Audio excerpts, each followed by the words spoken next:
I've been a managing broker of Westchester Realty for 19 years. My clients are first, number one all the time. However, when I'm dealing with agents, I also recognize that in order for us to be successful, we have to work well together. That we need to try to create a win-win situation for not only our buyers, but for our sellers, right? When we can create a win-win situation for our clients, then we've done our job. Well, recently, I was in a transaction with an agent who totally believed the opposite.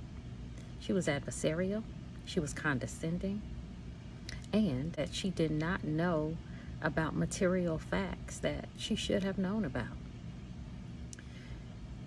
I wanted to share this because your role is mediator. My clients are my number one priority. However, not to the detriment of my relationship with other agents that I will continue to have to do business with.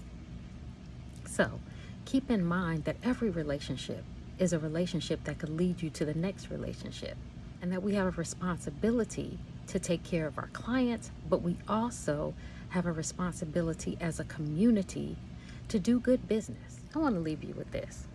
We are not in competition.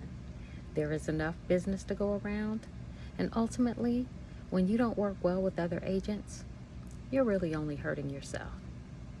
Have a good day.